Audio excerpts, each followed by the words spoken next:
A very good evening, everyone. Welcome to this amazing live session with the OC India Association, where we are bringing you every day some new topic. And especially on Saturdays, we have this interview style live session, just like TV.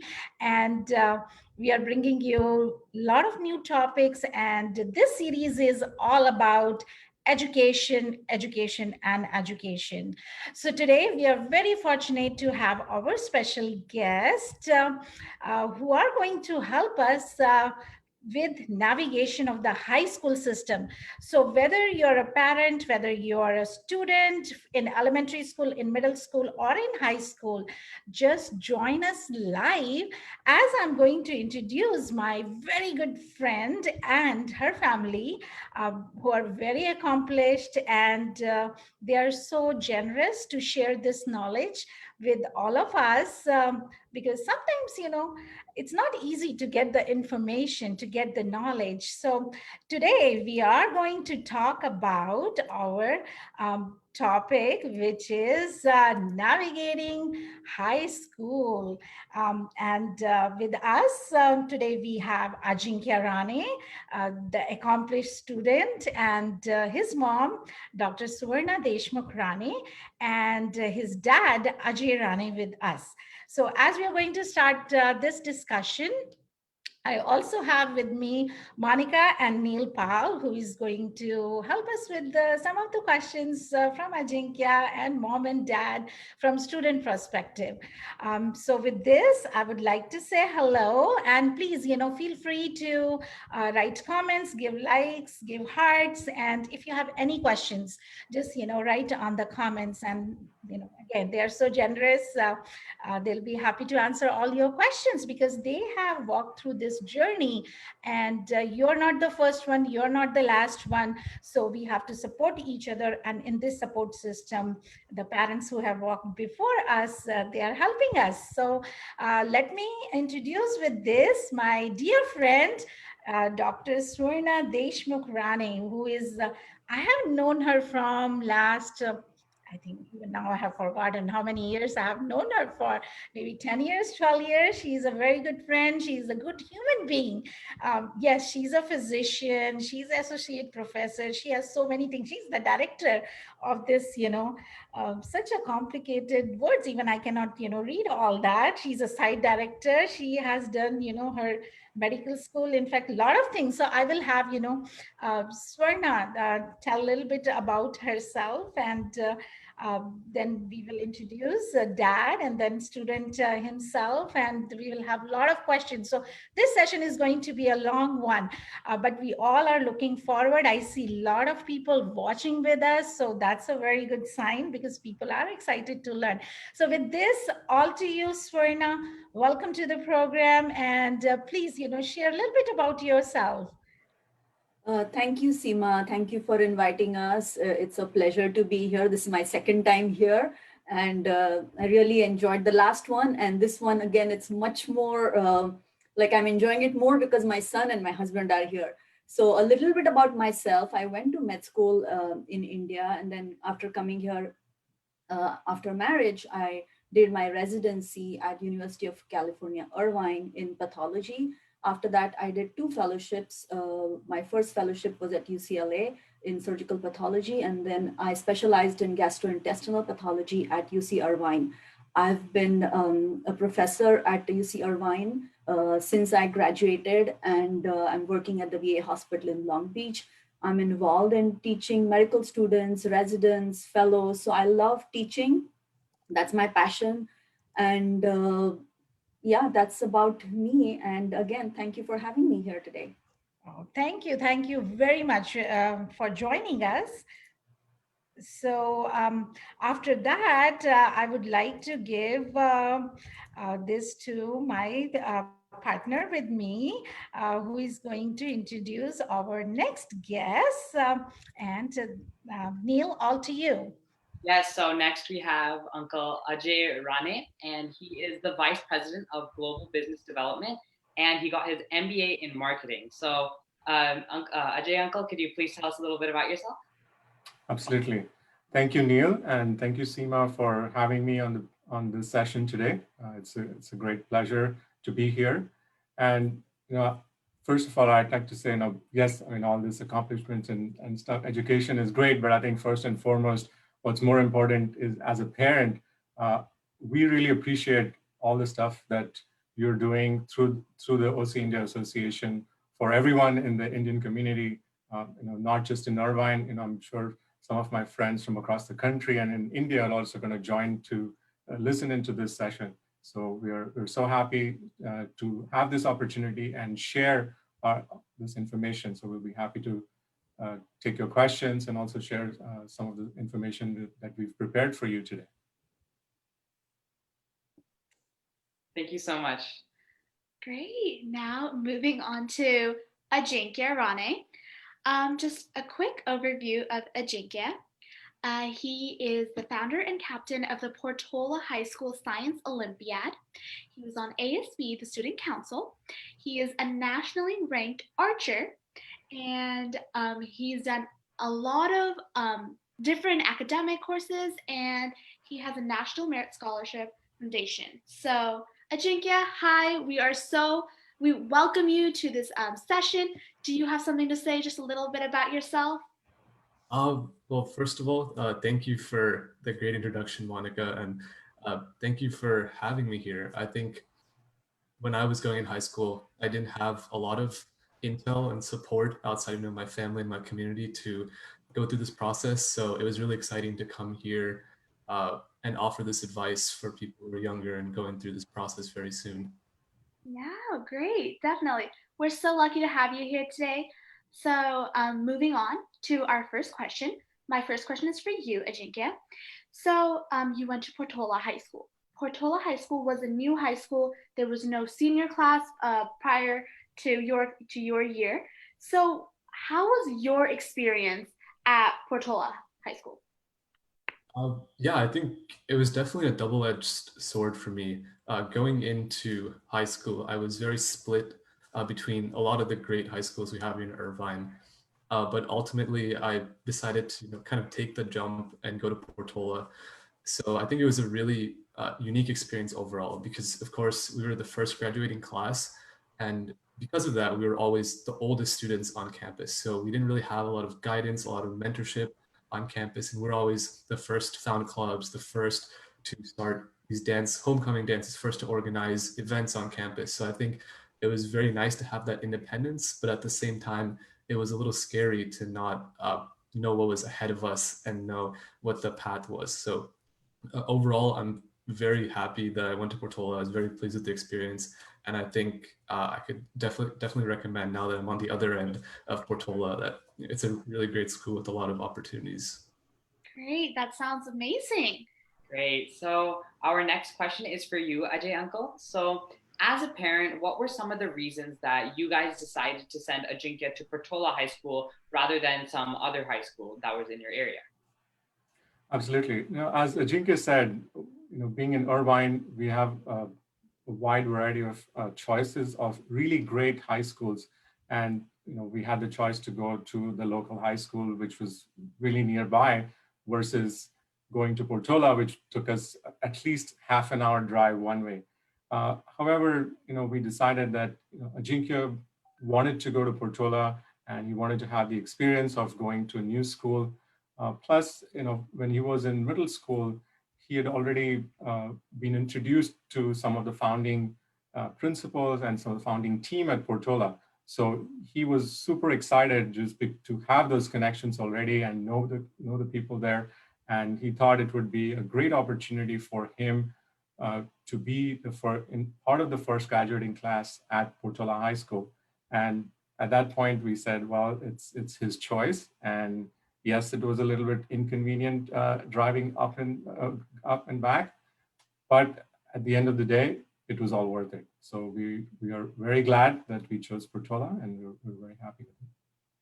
Wow, that's wonderful, Ajay. And I am so impressed with the dedication you have as parents. And we can see, it's a teamwork. It's not only students, it's not only mom or dad, it's a teamwork. And that's, makes the success more sweet.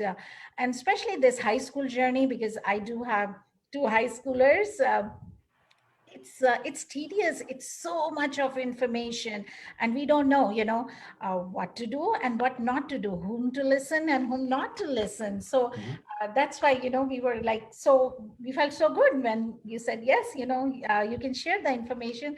So Swarna, please share with us that what advice do you have for high school parents, because or even middle school, it's just the fear of unknown, whether I'm going to miss some deadlines, or I don't know, these terms we hear, all the clubs and the AP and then SAT and AC, so much, like all, even these abbreviations, they are scary. So what do what advice do you have for high school parents?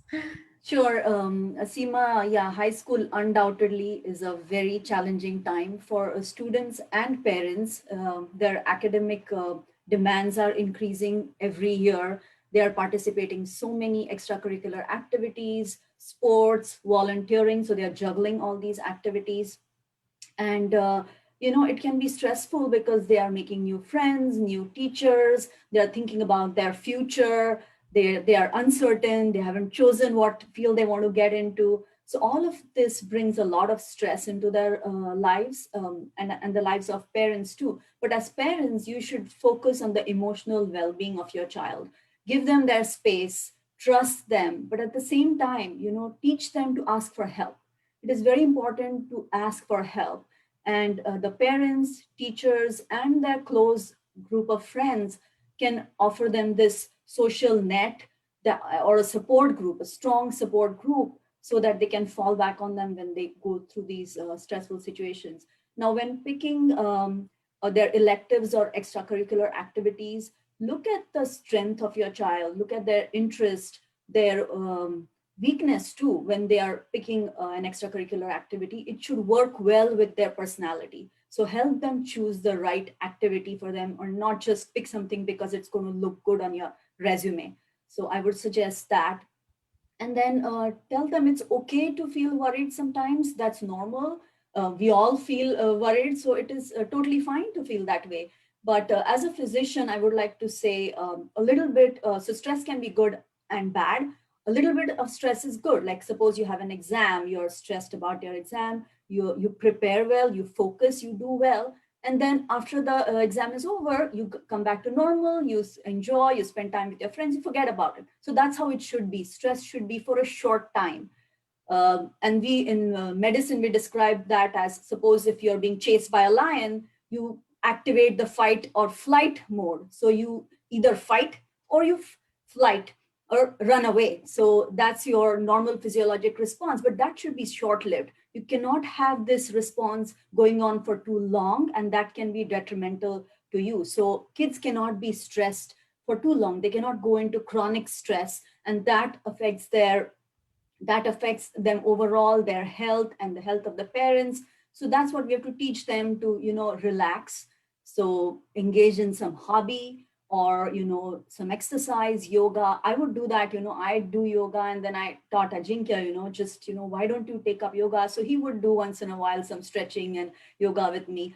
Another important thing is sleep. High schoolers feel, oh, I don't need the sleep, but actually to be productive, they need like 7 to 8 hours of sleep. Ajinkya has been very disciplined about his sleep. He even now takes a nap. So first thing when he would come back from school, 2 hours nap, and then he would start his homework, and then he could go on till 11 or sometimes midnight. But you have to be rested so that, you can learn these new concepts or whatever, you have the energy. So I would suggest, yeah, make sure they get enough sleep and have this strong support system for them. Wow, that's a very good advice. As a parent, yes, sleeping, eating, being in preschool, I tell my preschooler parents, eating and sleeping same time, everything else you can change in between. So I think that still holds true for high schoolers also, eating and sleeping same time. Okay, with this, I think we have a lot of questions for Ajinkya. So let's see. Monica, do you have something as a high schooler for Ajinkya? Yes, I do. So, as we saw previously, you have like impressive list of academic achievements.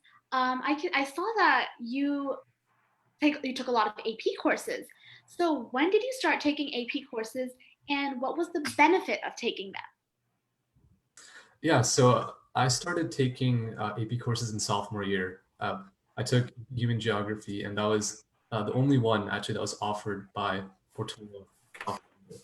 So I started off my AP career relatively slow and just easing myself into the rigor of taking an advanced college level course. The following year, in junior year, I believe I took 6 AP courses, and then in senior year, I took 7 AP courses. And it seems like a lot. It seems very overwhelming to just hear those numbers. Like your entire course schedule is just full of AP courses. But I think if you have the time and you have the passion for the concepts in those AP courses, you should definitely take those courses and challenge yourself, because coming from Orange County or even in Irvine, a lot of the schools here are very competitive, and you really sometimes need every edge you can get. And so because all the students here are so brilliant and so smart, the performance level in college prep courses is very high. But when you switch over to AP courses, the challenge gets a little hard. So if you can excel and succeed in that, it really just puts a nice, like almost a gold star on your application that you took advanced courses, but also succeeded in them while juggling all of your other responsibilities socially and related to. All right, very nice. I think our next question is for Ajay Uncle. So, Ajay, Hey, wow. Yes, Ajay, with this, these many AP courses, oh, what, Ajinkya just mentioned. So what do you recommend? Is it a good advice to take so many AP courses? Because sometimes I have seen kids, they're like, no, I have to take AP course. So as a parent, would you advise to take that many AP courses? Well, so I think it depends on your child, right? And if it's clearly not necessary to take 14 APs, right? I mean, yes, if you can do it, I think yeah, you should. But at the end of the day, it's all about balance. Right? You need to be able to figure out what is the right level of coursework that you can take, and also have a life outside of high school, right? And make sure you have time to do your extracurricular activities and such. So it really depends on your child and how comfortable they are and when they want to take those courses. So I would say the best way to look at it is very important to maintain your GPA. So make sure that you take the right amount of courses and the right semesters to be able to maintain your GPA.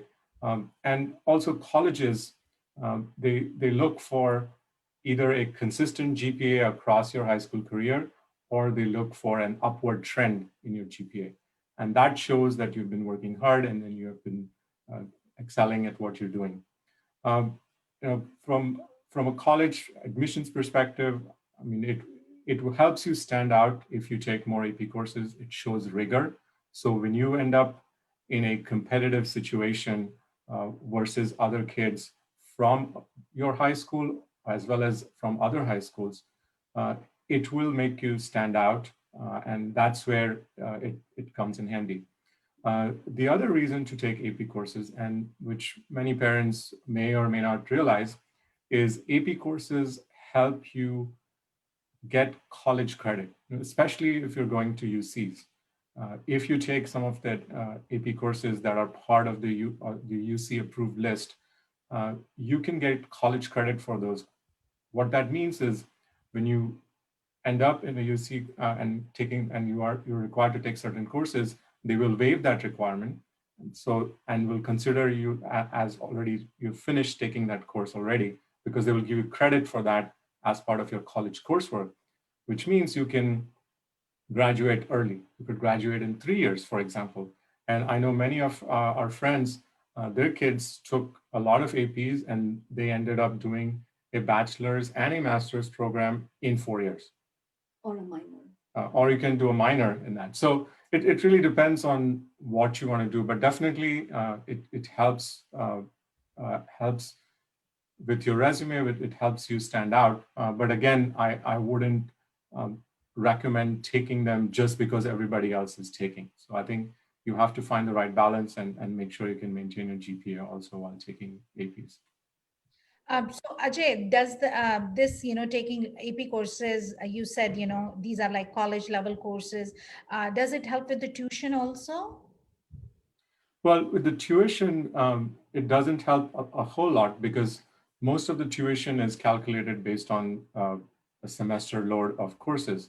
And if you're taking fewer courses, then you could save money. But if you take 3 or more courses, then the fee doesn't change for most colleges. So from an expense perspective, if you're able to save a year, then of course you will save a lot of money. Right? So yes, so in that sense, you could save money if you take a lot of AP courses in high school. Great. All right. That's very good to know. It's good to know about your APs, but also going on to ACT. Jinkya, we noticed that you had a perfect score on your ACT, a 36 out of 36. So can you tell us a little bit about that, how you got it, what you should do for it? Definitely, yeah. So I think the first thing to say about standardized testing is that it's not an end-all be-all. At the end of the day, it's really just a range that schools will look for. So even if I do have this perfect ACT score, it'd still be evaluated very similarly to high scoring ACT scores. But personally, I started preparing the summer after my sophomore year. So right before my junior year, I spent the whole summer just taking practice tests and learning the concepts. And overall, just looking at my tests after every round and seeing where I was consistently making errors. And so if I identified that I was doing poorly in certain areas, I would spend more time in those areas and less time in areas that I was consistently doing well in. So as the summer progressed, I just started lowering the amount of areas that I was struggling in and increasing the amount of areas that I was consistently doing well in. And so by the time I was reaching the end of summer, I was doing a lot better than when I was at the beginning of the summer. And so I think what really just led to my success on the test was my confidence in my ability to take the test, which was helped a lot by taking a lot of practice tests, but also just staying honest to my mistakes. I think it was really important that I knew that I didn't understand a certain concept. Instead of just brushing it off and letting it sit and hoping that I would get it right or guess it right on the test, I spent a lot of time going back to it and just making sure that I drilled that point home.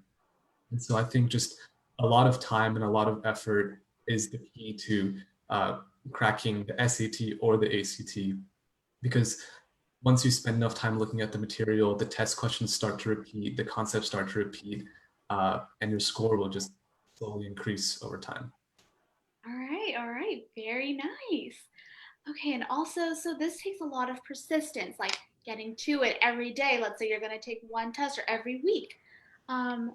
Putting this much time into your ACT or SAT prep, you need to take some time to work on yourself. So we see here that you have an incredible list of extracurricular activities. Tell us why you pick these activities and what they are, please.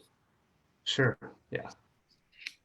So I think to start off, the common perception with extracurriculars is that you want to just load up on extracurriculars and fill out the Common App or the UP app, because you get about 10 to 15 spaces, depending on your application, to fill in an extracurricular. But I think what I did throughout high school was really strive to find activities that appealed to my interests, whether they were directly related to a future career that I wanted to pursue, or just an extracurricular that I enjoyed on the side. And so I think I had 5 really key extracurriculars that defined my experience in high school. First one was my sport, archery, which I actually started off as a hobby. But over time, I grew to compete competitively, compete around the country, sorry. And so the 6 years that I did it, I really just was able to succeed not only physically, but really mentally through the sport. And so I really enjoyed competing as an archer because it improved my mental toughness and had a lot of rewards, not just in the sport, but outside of the sport in terms of focus, school, and education. So that was a really rewarding experience for me. The next one was Science Olympiad for me. Science Olympiad was an experience that I started off in middle school, but I wanted to bring over to Portola since we had the opportunity to start and found the club there. And so that was a really exciting experience for me because I'm really interested in STEM. I'm a huge biology nerd. And so for me, it was a way to compete against individuals who also enjoyed science at the regional and state level, but also serving as captain, lead individuals who are working towards similar goals and really just understanding how to manage a team and be an effective, caring and assertive leader. Next up was the Portola Pilot. So this was the school newspaper, which I was involved in from the very beginning, serving as one of the first editors-in-chief.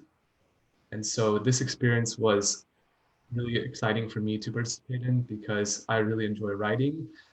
And so I was able to take my writing skills to the next level by not just understanding how to write well, but think critically and understand the world around me and gain a deeper understanding of how to talk to adults when you're getting an interview, or just how to write an article about an issue at school. It really broadened my worldview, and I'm really thankful for that experience, not just as a leader in the Portola Pilot, serving as managing editor and editor-in-chief, but also just as a writer, just because writing is such an important skill, regardless of what you do in college. Next up was ASB. This is a position I held for 1 year, was as class president, or the equivalent of class president, because at Portola, we didn't have a class system.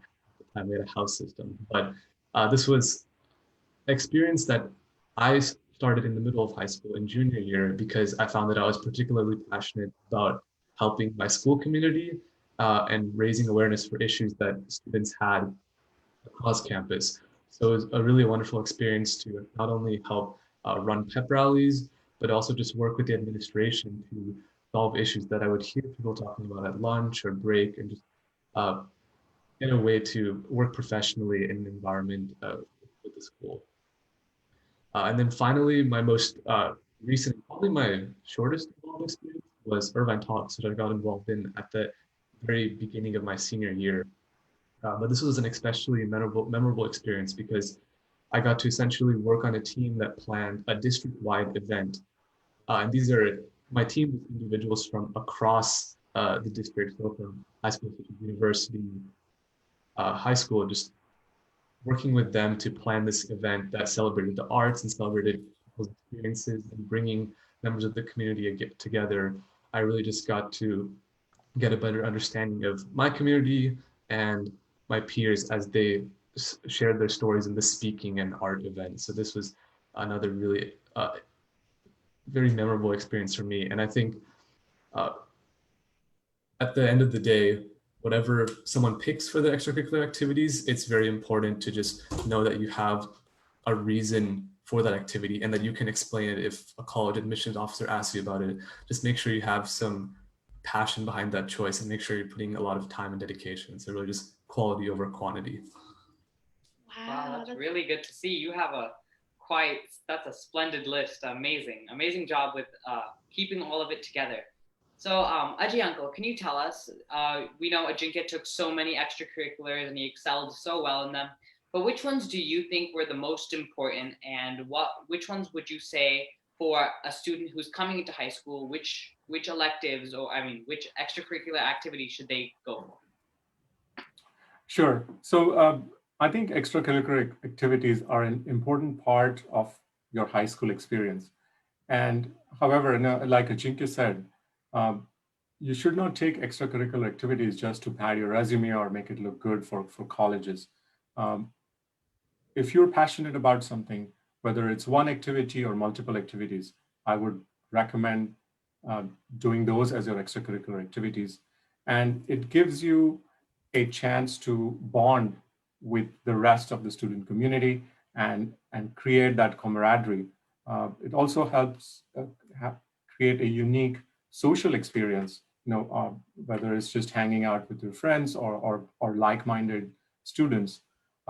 And also sports related activities are very important. If you are athletic and you wish to participate in team sports or individual sports at the high school level, I think it's an amazing experience for kids to be part of that and learn.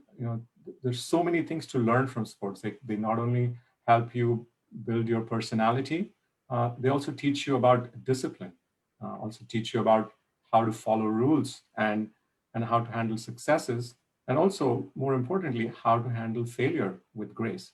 So all those things I think are part of your high school experience, and I think every student should at least do some sort of extracurricular activities. Doesn't matter how small or big. Uh, it will just help you expand your horizon and give you a lot of exposure and help you grow as a person, because this is high school is the time where you can invest in a lot in trying out different activities, trying out different clubs, and it's designed as a safe place to succeed and to fail and to learn and to bond. And that, I believe, is the most value or a valuable experience that you can get from some of these high school extracurricular activities, whether it's clubs or sports or anything you do. But yes, I would highly recommend doing that, but just don't go overboard. Wow, Ajay, that's wonderful. Listening from a parent, and this was all about high school, what things to do in the high school. But now comes with the high school taking classes, AP courses, extracurricular. Now comes the college application process. So, um, now, how did you help, and what do you suggest for other parents, how they can help their child? Because I know personally you have been very much involved with the whole, as a parent, both of you involved with the college application process and high school courses and all that. So how did you help Ajinkya to go through this college application process? So let me start answering that question, Seema. So the number one point I would like to emphasize here is make sure your child plays a key role during the college search. It should be your child doing the research, making a list of colleges that they are interested in. And to make that list, what helps is to go to the college websites, talk to your school counselors, talk to your family and your friends and your seniors, and then spend quality time just to look at the websites and what you're looking for in a college. What is, like, suppose if you want to pursue a study abroad program, does that college offer that? Or what are the deadlines? What are the essay prompts they have for you? So it takes a lot of time to research into this, and this should be done as a family. So Ajinkya made the list, and then both of us spent time looking at the websites and getting all the information. He made a spreadsheet, and what I did was I was entering information into the spreadsheet, the deadlines and the essay prompts, and it can be a fun experience. And one of our friends, um, who went through this process, actually two of our family friends, they gave us suggestions how to do that, and they shared their spreadsheets with us, and it was really learning from their experience, and we followed what they did.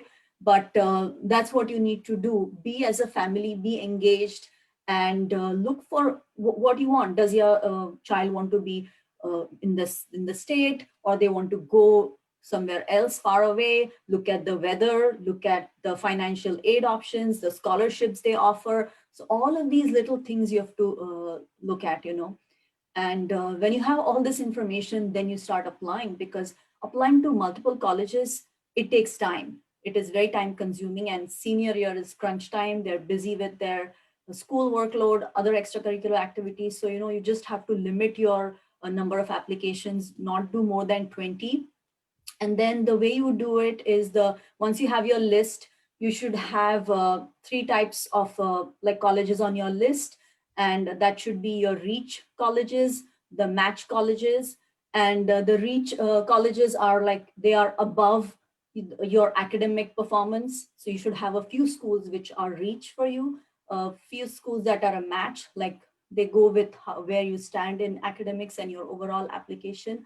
And then you have to have some safety schools as well, right, to fall back on, for, if you don't get into your reach or your target schools. So make sure you have like a good list. I think those three categories are important. You need to make sure that you're honest about where you stand and evaluating yourself. And once you start looking at the college websites, they will share with you percentiles of SAT scores, GPAs, and other things that they look for. And that will give you a good understanding of sort of self-evaluating where you stand. And then based on that, you have these three categories, and that will help in the application process and selection process. And being at Portola, Ajinkya didn't have seniors, so we didn't have the help of Naviance. Other high schools in Irvine, they have Naviance. You can look at Naviance and see, kids who matched your profile, where they ended up. We didn't have that, so we had to rely a lot on the websites of colleges. So do your research and do this in the summer, I would suggest, as a family together, and then work with the application after that. You want to add something else? Well, so I think just making a checklist, I think, is very important. And I'm going to talk about the timelines and everything in the next few minutes. But I think keeping track of all the information that colleges need can be a daunting task. So the best approach we learned was also from our friends, like Swarna said, was to have a checklist and make sure that you capture every single thing, because, you can start with a list of 30, 40 colleges, but at the end of the day, you need to narrow it down to, anywhere from 5 to 20. 20 is kind of on the extreme side, but you should apply to 5 to 10 schools, and then have these three categories of schools. So that way, that you will get in somewhere.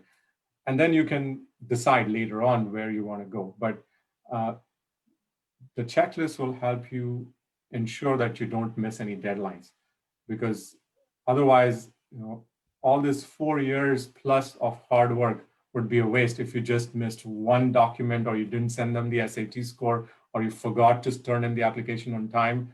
That would be a disaster. So that's why make sure that you have a checklist, make sure you know everything you need. And once you narrow down the list, then it becomes easier. Right. Wow. That's, first, Neil, let me just add one thing on this.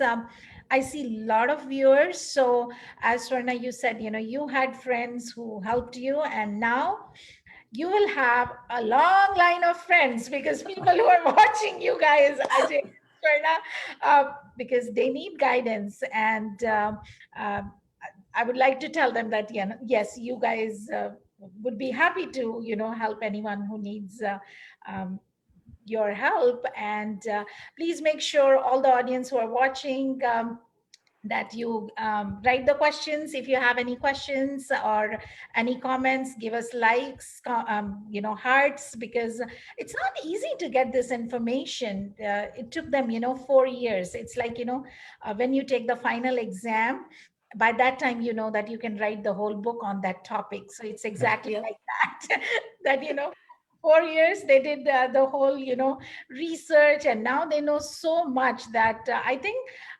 you're like a college counselor, you know more than them. I feel, you have a perspective of, as a parent, as a college counselor, you're expert in everything. So with this, I know we have a lot of questions for Ajinkya for this whole college application process. And just to let you know, we have constant audience. So usually in the live session, people see and, they leave, but people really want to know. So I know, Neil, would you like to go ahead with your next question for Ajinkya? I would. So, Ajinkya, as we all know, college applications are very hard, confusing. So many people decide to do something called they send an early application. So, can you tell us a little about what the difference between an early application and a regular application is? Definitely, yeah. So early application comes in three forms. The So actually, normally, we have a slide, Ajinkya. Seema, if you could share the slide. I will be happy to share the slides.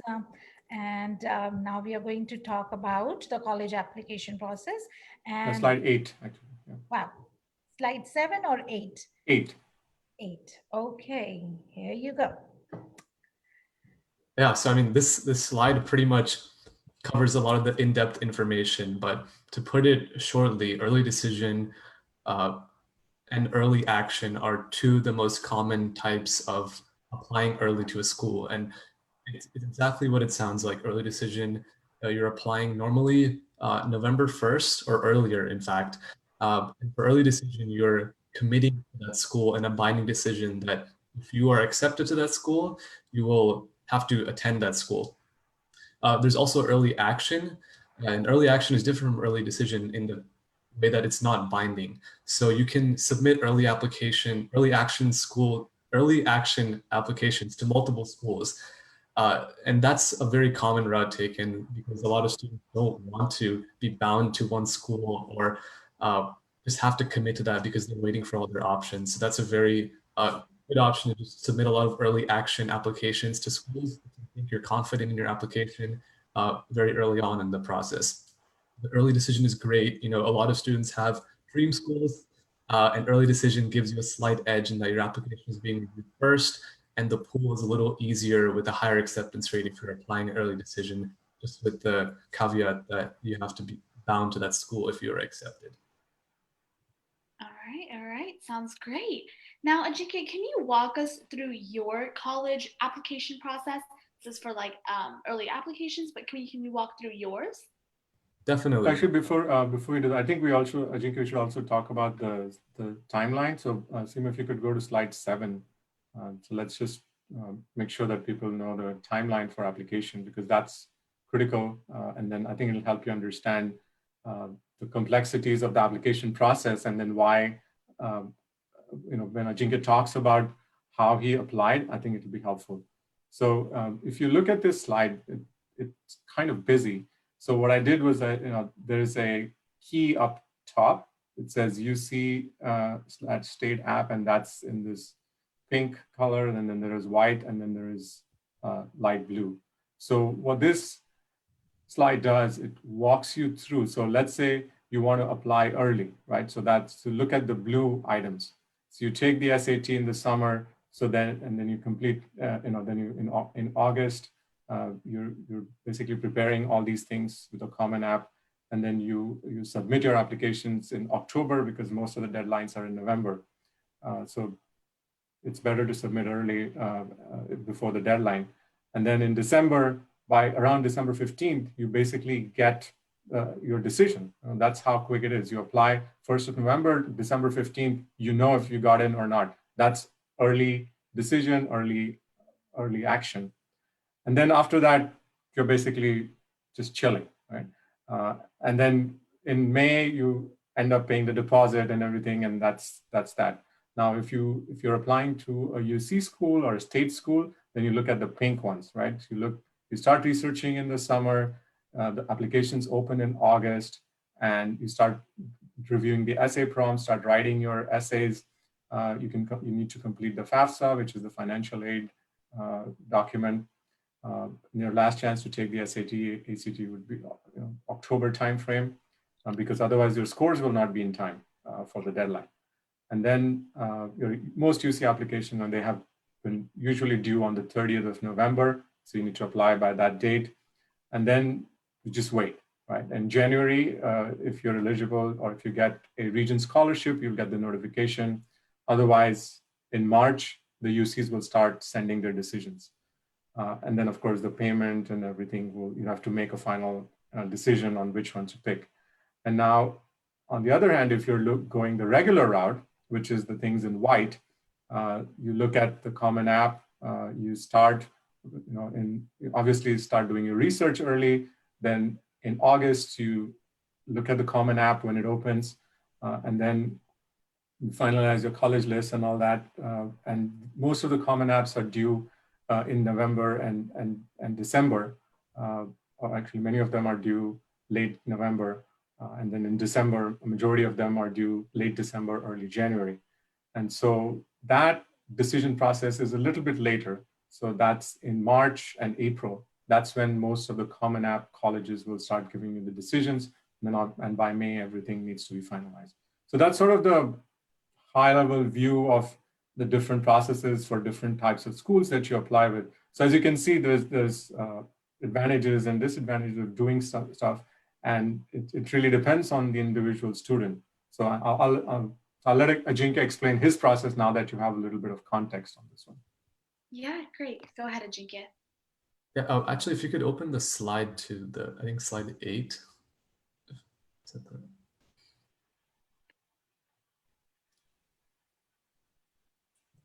All right, slide 9, right? Slide 9, yeah.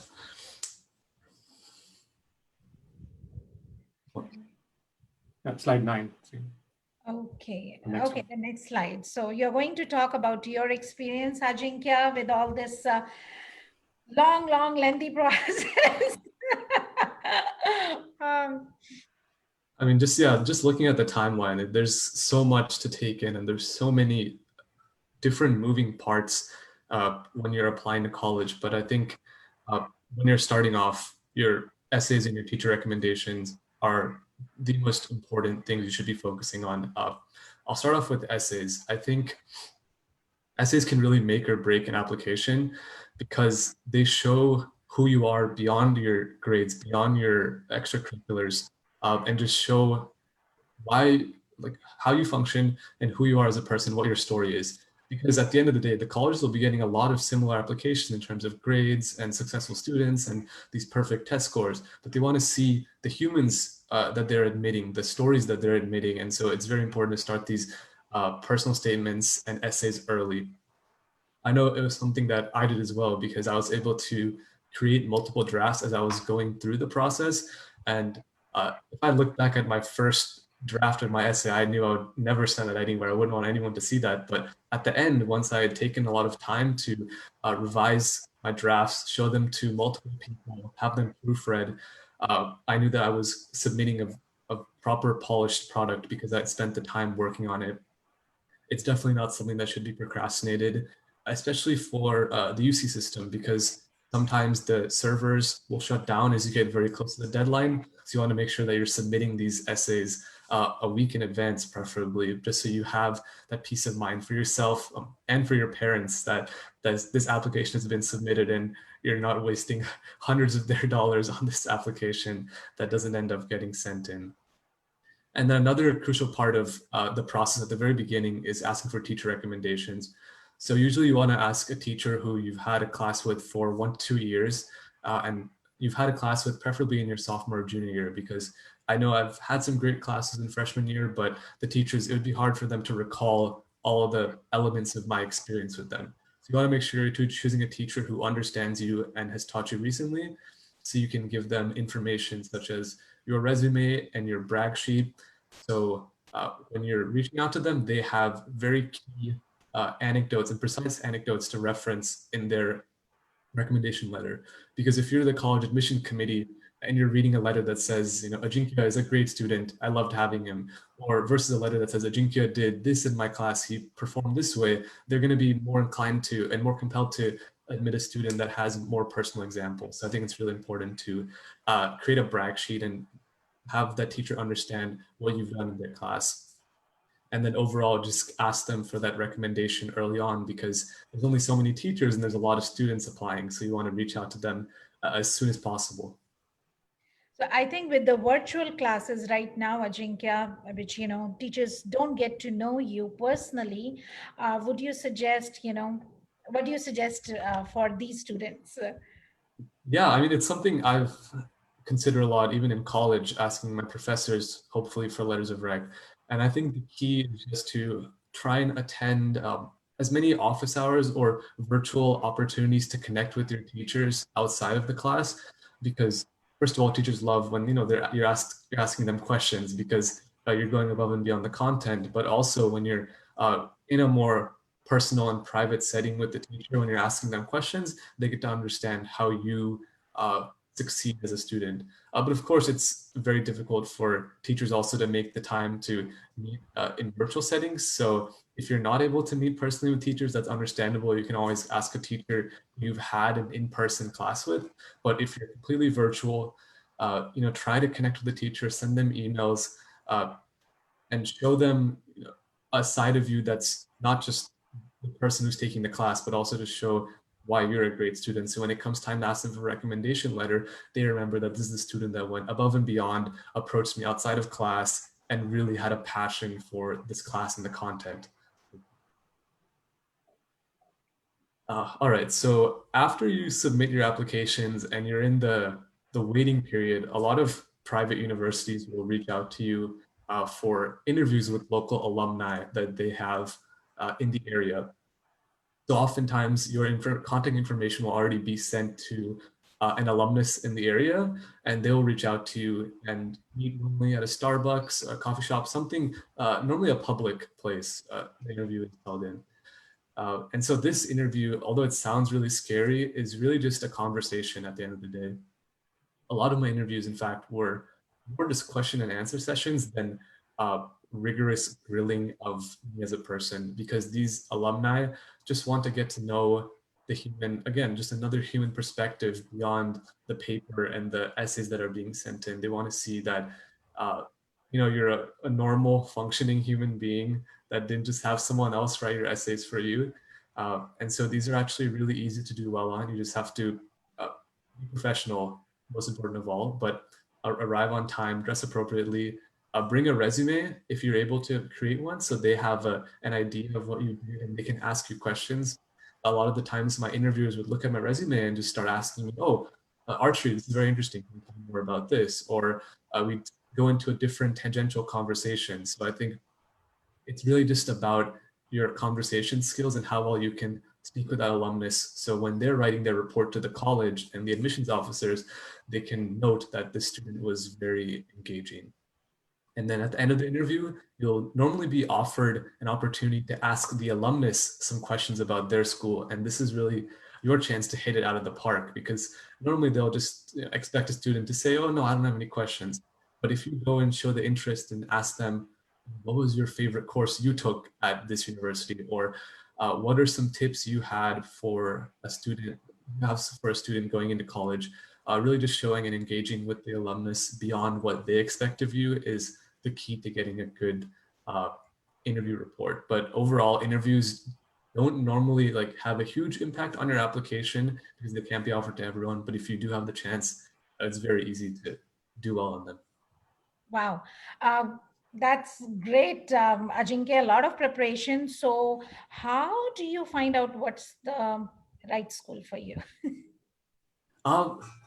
Yeah, I think if you can go to the next slide, there are a lot of factors that go into picking the perfect school, because obviously when you're making the list, you have the luxury of just adding schools you're not too certain about, but that seem like a good idea because you're your GPA fits the range and you like the school, you like the location.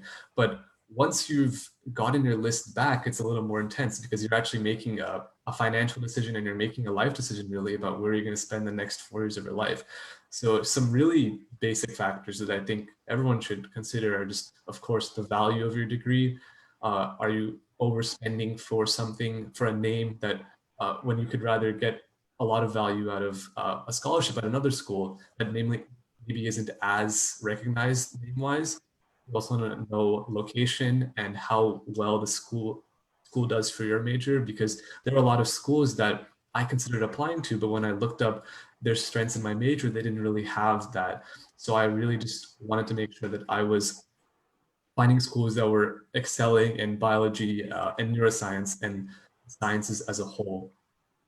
And then another important part of this whole process is also just taking your parents and your family's opinions into mind. So I think for our family, my mom and my dad really preferred to have me in California, in state.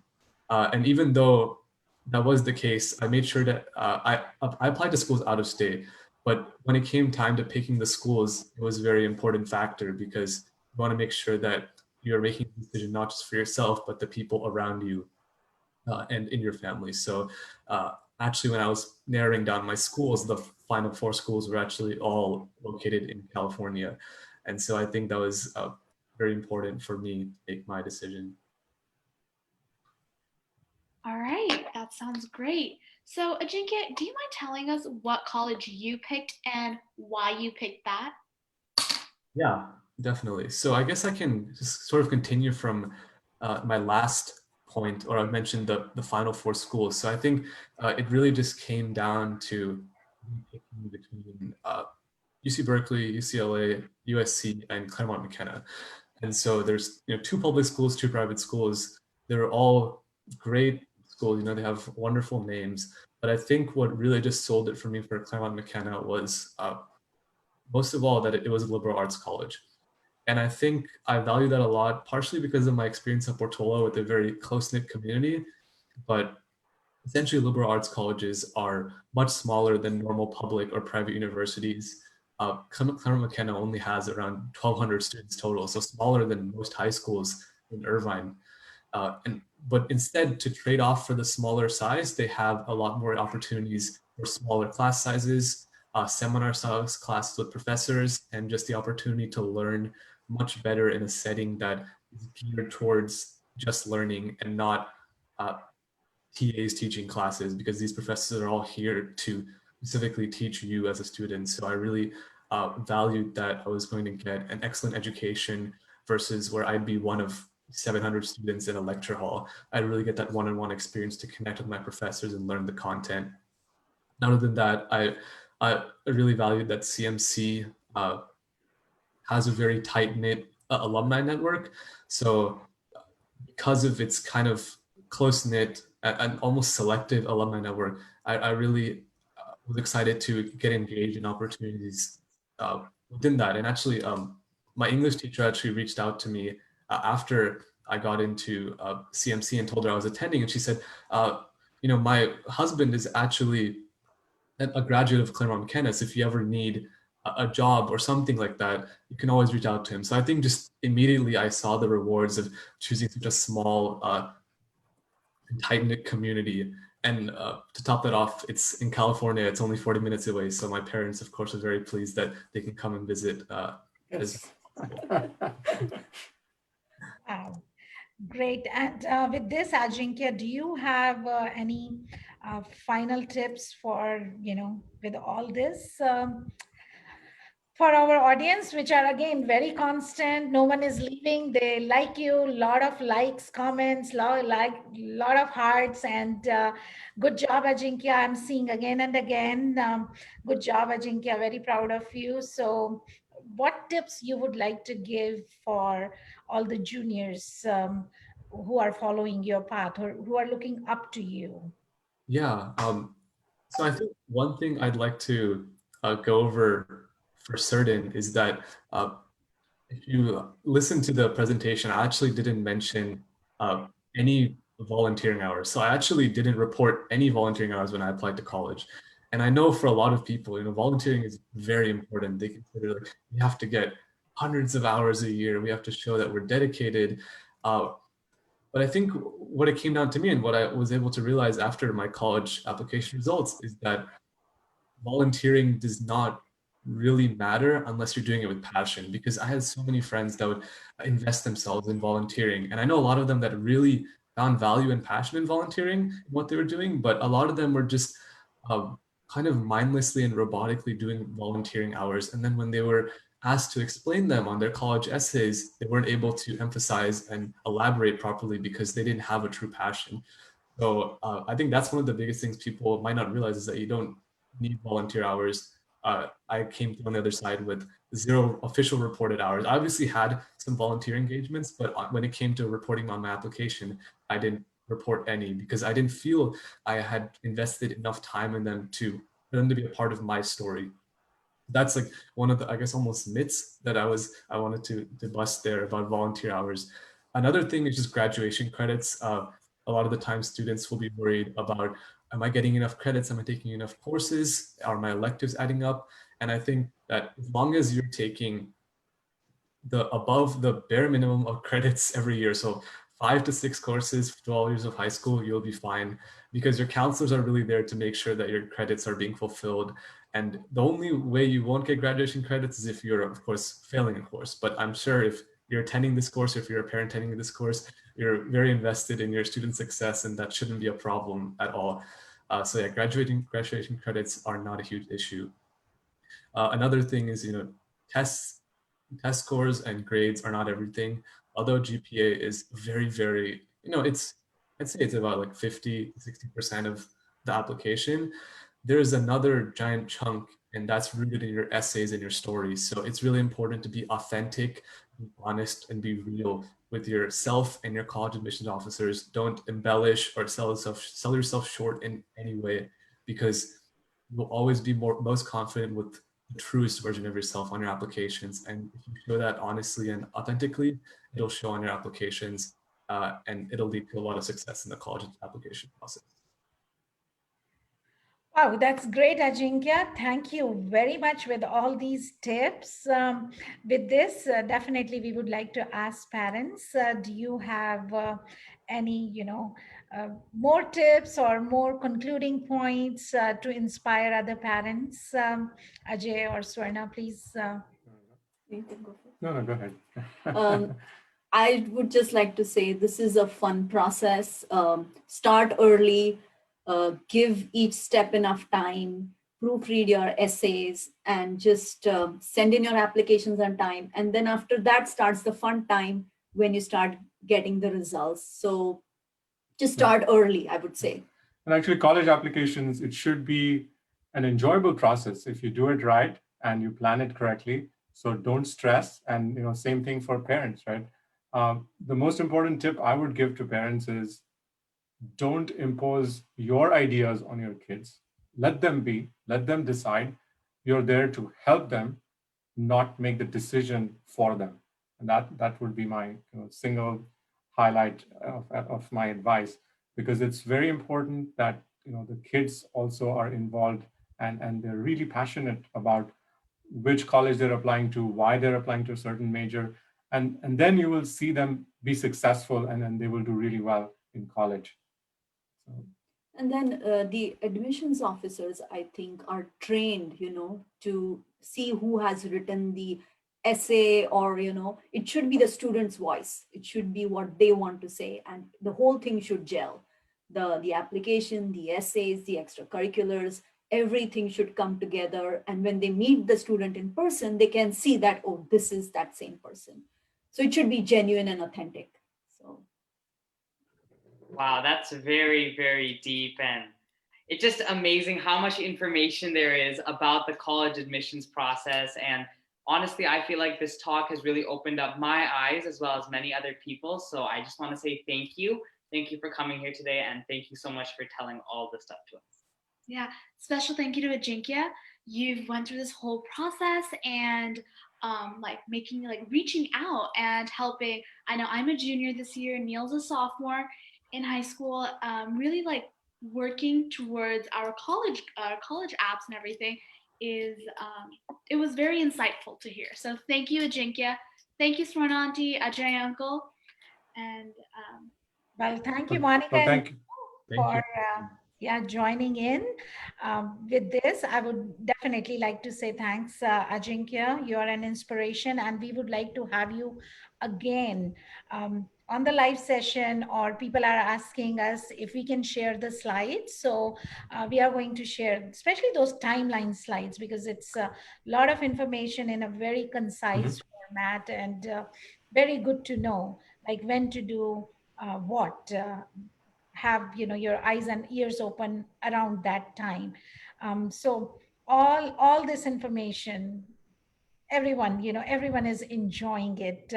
So with this, we would like to conclude today's session, navigating through high school for the college, whether it's academics, extracurricular, or application process for the college.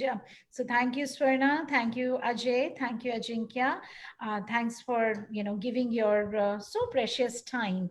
And we are going to bring all this live sessions to you, always with new topics, which is very much needed for our community, because sometimes we feel like oh, what to do, how to do. Like when I started my kids with preschool, I had no idea what Montessori is. And I was like, when I heard, even, I didn't know how to even pronounce Montessori. And as I'm walking my path from Montessori preschool to high school and will be going to college, in the process, I learned from my friends, from Google, from now these live sessions, and talking with each other. So find your support group. Make sure you find your support group. And now look, I know about Montessori. Yes, I'm a Montessorian. I believe in Montessori education. We have a Montessori preschool. I know now about APPES and GATE, and then electives, and then, zero period. And as you walk through from middle to high school, about these AP courses and SATs and ACTs. So have your eyes and ears open, and share. And if you have something to share with other community members, please do join us for the live session. And I recommend everyone to at least go once on live sessions, because it takes a lot. It's not that just we just come in here and just start talking about any topic. It does take a lot of preparation from the speaker point of view, making the slides, or providing the questions, or communicating with the guest, as well as the speaker, and then doing that makeup on, or putting your hairs, or dressing up. There's so many things which goes